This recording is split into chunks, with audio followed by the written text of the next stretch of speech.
Hey everybody, it's Joseph. Hope you're having a great day. It's a wonderful time here at LifeSource, and today we're going to be talking about something that might be relevant. It's government corruption. One of the things that happened in the Bible during the Old Testament was the absolute corruption of the Old Testament, of the environment in Israel under the leadership of both the judges and of the kings that followed them there in the Old Testament days. And one of the things that was that routinely happened was that people, we sort of hear God and we don't. We listen to God and we don't. We follow God and we stop. That didn't just, happen. That didn't just, happen in churches today and in governments today. Everyone's, roaming around, sharing stories and fake news and those kinds of things about what's going on in our nation's leadership over these past few years. Kind of, one of those things that we see now. There are people claiming that Donald Trump's a dictator here in the American government, that he's very much like Adolf Hitler.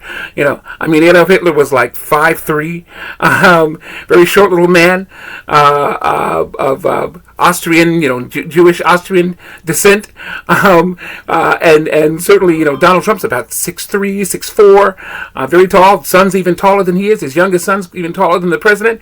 But the government, very much like that corrupt, monstrous environment that was actually Nazi Germany. Well, America's kind of in that period. We have just had a really bad succession of unfortunately corrupt leaders, and not just presidents, but a succession of corrupt senators and members of Congress and bureaucrats, government officials, ranking officials, these kinds of things, who've been running the government. And it's been bad. And so we're going to talk a bit sometime about the corruption in Israel there in the period of the first kings. Jeroboam was bad. Rehoboam was bad. This was the son of Solomon, who certainly started off as the smartest, most God-fearing king that we would know after after God's heart, like his father David. But Solomon's last days were pretty bad. He followed after the gods and the worship standards and the corruption that was brought into the kingdom through his marriages, through his wife from Egypt and other kings. He had 600 wives or 300 wives and 600 concubines, almost 1,000 women that he had marital relationships with, and in the process of that, he adopted all kinds of morally corrupt and broken and completely ungodly value standards, even buying and building temples for his wives and his concubines, where they could have places to worship and that sort of thing. And so it was not news that the corruption began to follow with the kings who followed, and one of them, or who followed him, and who his descendants. Well, one of them was a guy named Ahab, and Ahab was super corrupt, and so he married the daughter of a king, and who also was a priestess of Baal. She was just a completely moral mess as a person, but one thing she did have in her favor: she loved her husband, and the Bible says she loved him. There is not anything that Ahab wanted that Jezebel would not do for him. Most people, they when they think of the name Jezebel, they think of a whore or prostitute or someone like that. Jezebel was not that. She loved her husband, and what made him happy made her happy. If it meant killing somebody, Jezebel would do that. She was a ride or die kind of sister. So most people are off on that assumption.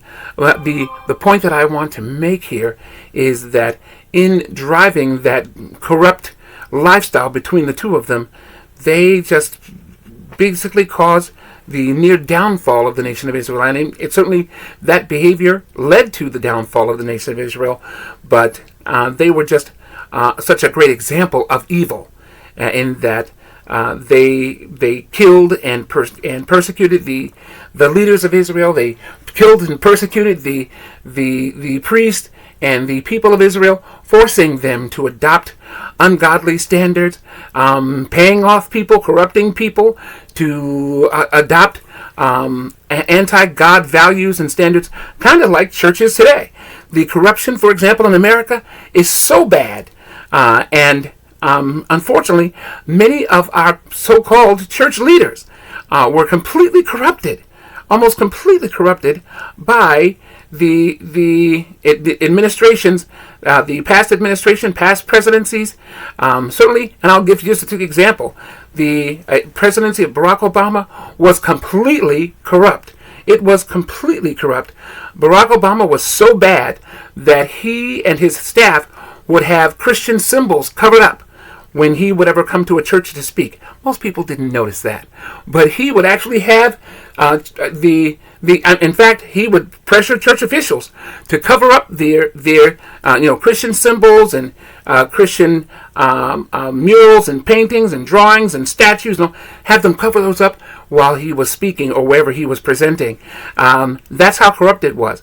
He promoted homosexuality openly, promoted not just same-sex marriage and those kinds of things, but he promoted transgender ideology and drove that, even tried to convince people that it was okay to do it and be that. It was that bad. But it wasn't just him. His administration was like that. His marriage was like that. There were even questions about his own sexuality, which he didn't do a great job of covering up. There's at least one full book detailing graphically his moral lifestyle that certainly people can read. And what I'm making the point of is that church leaders, religious leaders, were so paid off, so corrupted, that he was able to convince them to sell these ideas in his churches. Planned Parenthood operated with free reign in many churches and many so-called Christian operations, paying off church members, paying off church officials, and driving and promoting abortion. It was, and not just that, but also selling the idea of transgender behavior and transgender treatment, transgender health care for kids, boys who want to be girls, girls who want to be boys, and the people who could be anything in between, not just adults but kids. That's a corrupted government. That was what First Kings was like, in the environment in which the King Ahab and Jezebel lived, and so much so that they co-opted the priests, they co-opted leaders among the people of Israel, among the leadership of Israel, and those who they couldn't corrupt, they killed or imprisoned. And so what I'm saying to you is, we all think it's all just a happenstance, kind of once upon a time, occasional occurrence in societies. No. Corruption in churches, corruption in religious organizations is unfortunately a common battle that we are in. And that is why Christians need to make up our minds whether we are going to stand for the truth. Unfortunately, even in church, that becomes a fight. And that's what we've seen, not just with Barack Obama, but with Joe Biden, who followed him.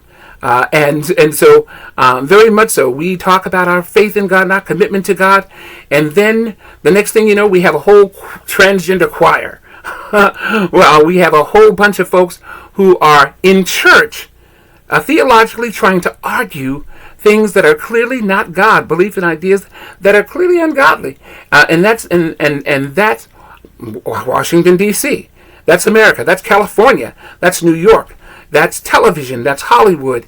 We are seeing those things being sold as true belief in God, when almost none of the people who are saying these things have any real belief in God.